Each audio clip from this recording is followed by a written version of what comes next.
Hello दोस्तों, नमस्कार। स्वागत है आप सभी का अपने YouTube channel Ram classes for BEd में। तो फ्रेंड्स, कैसे आप सब? बढ़िया होंगे। ये भारतीय शिक्षा, आज का जो हमारा टॉपिक है समकालीन भारत एवं शिक्षा का, हम लोग पढ़ेंगे भारतीय शिक्षा आयोग या हंटर कमीशन 1882। एक चीज़ ध्यान रखिएगा आप लोग, ठीक है। भारतीय शिक्षा आयोग लिखा हुआ है, यहाँ पे भारतीय लिखा है, ठीक है।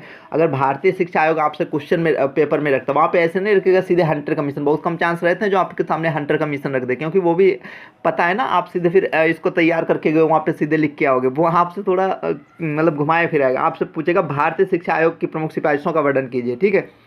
ऐसे रखेगा, नहीं तो फिर वहाँ पे शिक्षा आयोग। अगर अब इस चीज़ का आपको यहाँ पे थोड़ा सा ध्यान रखना, अगर आपसे वहाँ पे वो केवल शिक्षा आयोग रखता है, शिक्षा आयोग की प्रमुख सिफारिशों का वर्णन कीजिए, तो आपसे फिर ये हंटर कमीशन नहीं पूछ रहा है, आपसे पूछ रहा है वो कोठारी आयोग, ठीक है। अगर शिक्षा आयोग केवल पूछे, ठीक है, शिक्षा आयोग की प्रमुख सिफारिशों का वर्णन कीजिए, तो ये। लेकिन अगर आपसे पूछता है भारतीय शिक्षा आयोग, ठीक है, मतलब पूरा अगर पूछ ले भारतीय शिक्षा आयोग की प्रमुख सिफारिशों का वर्णन कीजिए, तो आपसे हंटर कमीशन पूछता है। ऐसे और दो चीज़ें, जैसे विश्वविद्यालय शिक्षा आयोग पूछ ले, और चीज़ें हैं, मैं आपको आगे वीडियोज कराऊंगा, वहाँ पे बताऊंगा, एक अलग से वीडियो लाऊंगा जिसमें आपको समझा दूंगा, बता दूंगा, ताकि वहाँ पे जो चीज़ें हैं ना, वहाँ पे आपका ये चलता रहता है, ये है क्या, है ना, ये कौन सा कमीशन, ये कौन सा कमीशन। आपसे कोई भी गलत नहीं होंगे, आप पूरे सही करके आओगे। और आप लगातार अगर अभी से मेरी वीडियोस देख रहे हैं, कब आपकी तैयारी हो जाएगी आपको पता भी नहीं चलेगा, ठीक है।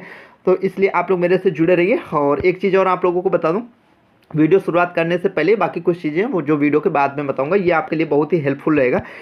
जो व्हाट्सअप ग्रुप है मेरा, ठीक है, उसमें सब बच्चे नहीं रहते हैं, उसमें सिर्फ वो बच्चे रहते हैं जो पैड नोट्स लेते हैं, ठीक है। भले ही किसी बच्चे ने एक सब्जेक्ट का लिया है, ठीक है, उसमें रहते हैं। लेकिन अभी आज आपकी है 30 जनवरी, मुझे पता, अगर आप आज मेरी वीडियोस देख रहे हो तो आप सीरियसली पढ़ने वाले बच्चे हो, अभी से आप मेरी वीडियोस देख रहे हो। और 5 अगर हम बात करें तो फरवरी तक, ठीक है, जो व्हाट्सअप ग्रुप है उसमें मैं, आप अगर मैसेज करेंगे तो आपको ऐड कर दिया जाएगा। मतलब कोई ये नहीं कि आपने नोट्स लिया तभी आपको वहाँ पे ऐड किया जाए, ठीक है, जब होगा तब ठीक है।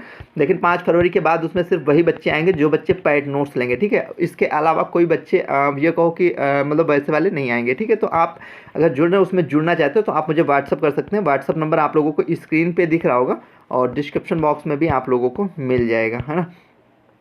अब शुरू करते हैं आज का टॉपिक, जो भारतीय शिक्षा आयोग है हंटर कमीशन। तो वुड के घोषणा पत्र 1854 के सभी कार्यों की समीक्षा के लिए एक बार आप लोग डिस्क्रिप्शन बॉक्स जरूर देख लीजिएगा, ठीक है। टेलीग्राम ग्रुप लिंक भी मैंने डिस्क्रिप्शन बॉक्स में दे रखी, वो आप लोगों के लिए बहुत ही ज़्यादा हेल्पफुल है। अगर अभी तक ज्वाइन नहीं किया तो आप उसे ज्वाइन कर लीजिएगा। वुड के घोषणा पत्र 1854 के सभी कार्यों की समीक्षा के लिए इस कमीशन को बनाया गया था, जिसका नाम क्या था? हंटर कमीशन था। कब आया था? 1882 में गठन किया गया था। लॉर्ड रिपन ने किया था 1882 में। लेकिन अगर आपसे पूछता है वेरी शॉर्ट में, ये क्वेश्चन कभी कभी आता है, लॉर्ड रिपन भारत कब आए थे? तो लॉर्ड रिपन भारत आए थे 1880 में। किसमें? गवर्नर जनरल के रूप में। अध्यक्ष की बात करें तो अध्यक्ष इसके थे, वो थे सर विलियम हंटर, जिनका पूरा नाम है डब्ल्यू हंटर, मतलब जिनका मतलब सर विलियम हंटर, ठीक है। भारतीय सदस्य की बात करें तो इसमें टोटल जो भारतीय सदस्य भारतीय सदस्य यहाँ पे बताए तो मतलब भारतीय सदस्य तो 8 भारतीय सदस्य थे सर्वाधिक, औरों की अपेक्षा अगर हम देखें तो टोटल जो है सदस्य पूछे तो इसमें टोटल सदस्य कितने थे? 20 थे। इनका काम क्या था? इनका काम था चार्ट्स वुड डिस्पैच पर सुझाव दें और उस पर अपनी रिपोर्ट प्रस्तुत करें। कुल प्रस्ताव की बात करें तो कुल इसमें 200 प्रस्ताव दिए गए।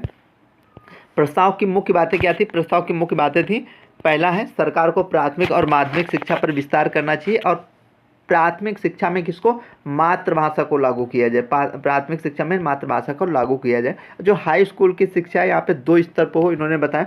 पहला है पहला व्यावसायिक प्लस व्यापारिक शिक्षा को लाया, दूसरा आपका साहित्यिक शिक्षा को लाया जाए, ठीक है।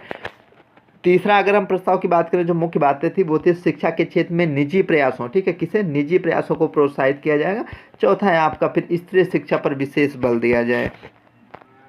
या हम कह सकते हैं ये सभी कमियां थी किसकी? वुड डिस्पैच की। इन कमियों को दूर करने के लिए किसे बनाया गया था? हंटर कमीशन को बनाया गया था।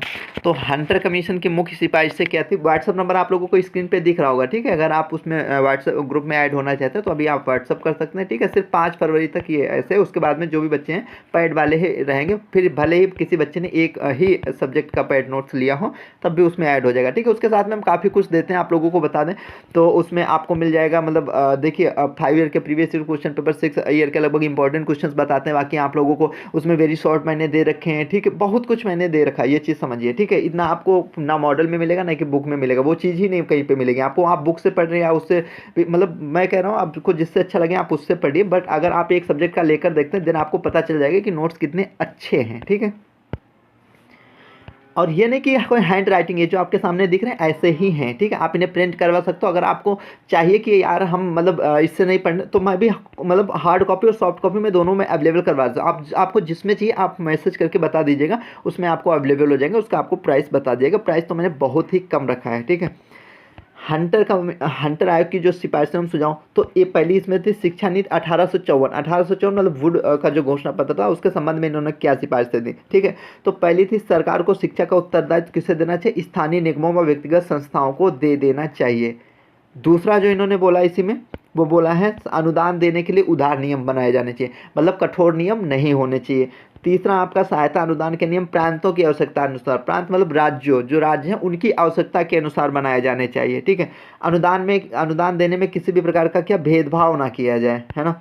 बिना कारण किसी भी विद्यालय का सहायता अनुदान ना रोका जाए। तो ये हो गया किसके संबंध में, 1854 के संबंध में जो इन्होंने सिफारिश दी थी। फिर प्राथमिक शिक्षा के संबंध में जो इन्होंने सिफारिशें दी थी उसमें देखते हैं। जो उसका उद्देश्य था, पहला प्राथमिक शिक्षा का प्रमुख उद्देश्य जन साधारण की शिक्षा की व्यवस्था होनी चाहिए, ठीक है।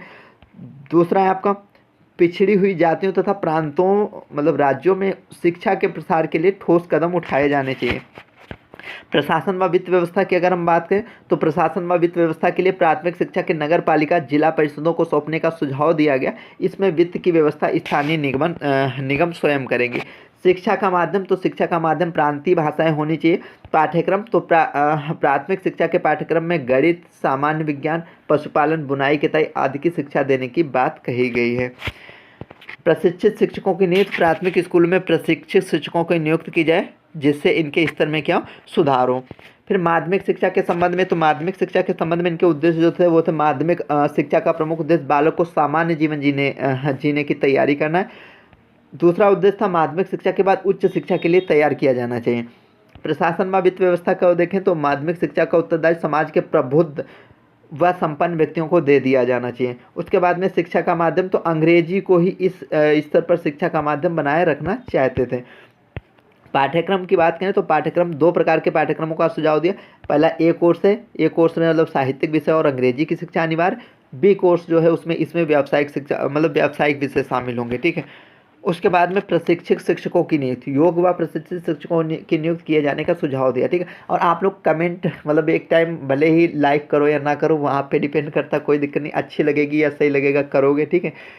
सब्सक्राइब करो या ना करो, लेकिन कोई क्वेरी वगैरह तो आप लोग कमेंट बॉक्स मैंने खोल रखा, आप लोग कमेंट करके जरूर पूछेगा। कमेंट आप कोई जरूरी नहीं कोई, ठीक है, वैसे भी आप अपना फीडबैक वगैरह दे सकते हो, ठीक है, या कुछ भी है, ताकि आप जो बच्चे लगातार कमेंट करते रहते हैं ना, फिर बाद में हो कि मतलब आप लोगों के नाम कि हाँ इस बच्चे का कमेंट है, वो बाद में जब आप बोलते हो ना कि सर मैं आपकी लगातार वीडियोज़ देख रहा हूँ ये सब, तो फिर तुरंत जो है पता चल जाता है ना।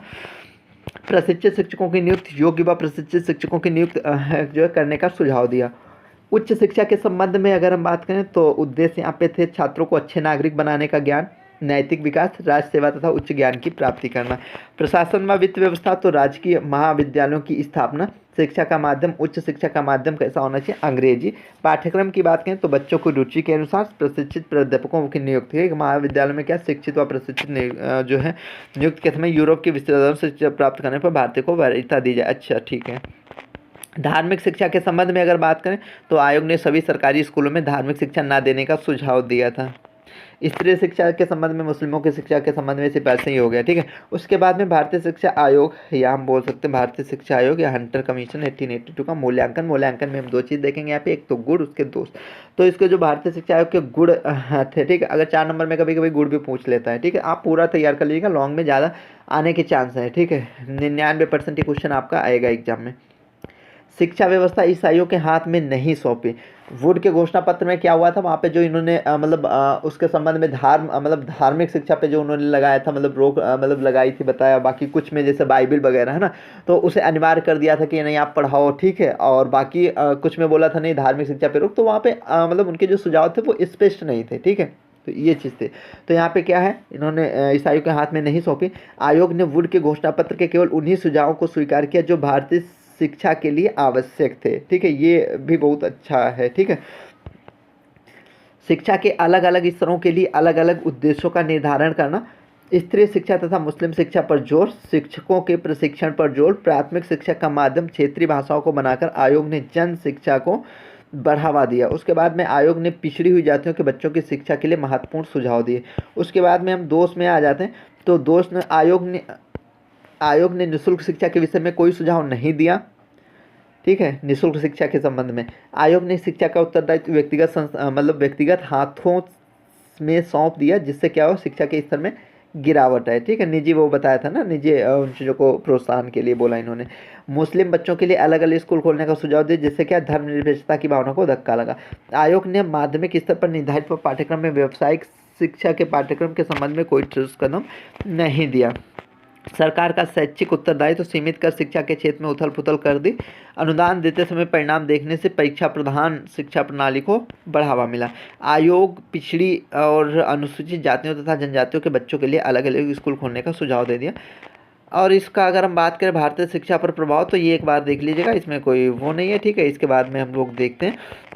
ये थी आज की छोटी सी वीडियो। आई होप आप लोगों को अच्छी लगी होगी। तो चैनल पे नए होना, चैनल को सब्सक्राइब कर लीजिएगा, बेल आइकन दबा लीजिएगा, ताकि आने वाली हर वीडियो की नोटिस आप लोगों को मिल सके, आप लोगों को पहुंच सके। टेलीग्राम ग्रुप जरूर ज्वाइन कर लीजिएगा। जितनी भी फाइल्स आप लोगों की बनती हैं, सारी फाइल्स मैंने टेलीग्राम पे, और डिस्क्रिप्शन चेक कर लेना, वहाँ से मिल जाएगी। अदरवाइज व्हाट्सअप पे भी आप जो मैसेज कर सकते हो। ठीक है, कोई क्वेरी है तो जल्दी मिलते हैं अगले वीडियो में। वीडियो देखने के लिए आप सभी का दिल से